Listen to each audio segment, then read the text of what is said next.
Lies. All lies. Deception derived to deceive the dominant race. Through forced migration and monetary manipulation, an inferior group has taken its place.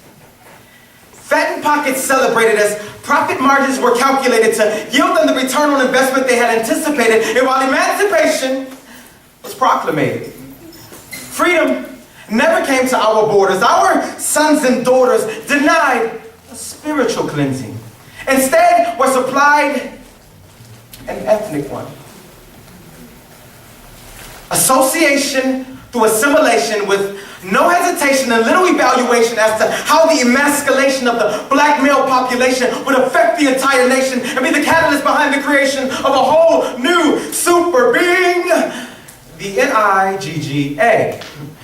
Faster than a CPD bullet and able to leap a stack of child support papers in a single bout. A more adequate depiction of the effects of systemic racism has not been found, but he is evolving.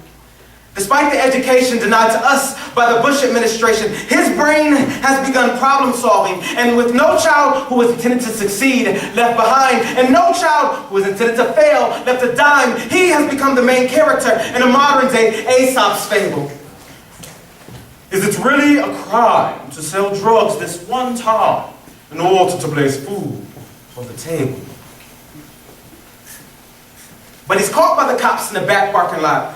And they take all the money and the drugs that he's got. They're like, hey, isn't that sure crack? But he says that it's not. Man, I don't mess with them rocks. You only sell pot.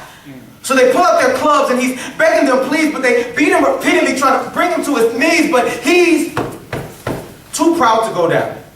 So they pop 10 in his chest. And on the police report, they say he was resisting arrest. Now the man of steel has been broken like glass, and I have to ask this one question. Man, how in the world did they do it? Well, it's elementary, my dear Watson.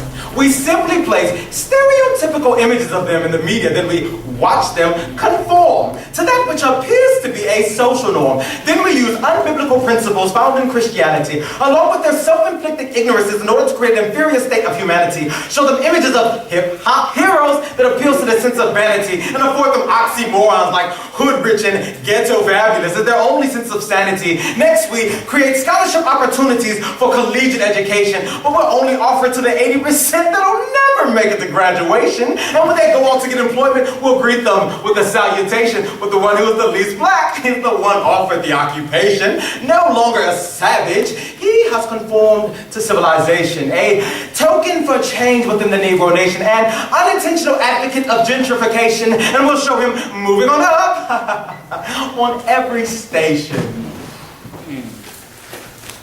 Mass deception. Hypnotic imagery is designed to cause us to forget. But what I need for us to do is recall and reflect. Remember the slavery days when a whole race pouted, then abolition led to civil rights, and a whole race shouted, we changed this country before, can we do it again? I doubt it. Because we've been too distracted by the American dream to do anything about it. Listen. Their social constructions do not make us, nor can we allow their individualistic ideologies to break us. And we shall sing, we shall overcome, instead of we have overcame. For as long as it will take us to open our eyes, abandon our slumber, reject their dream, and wake up. Thank you.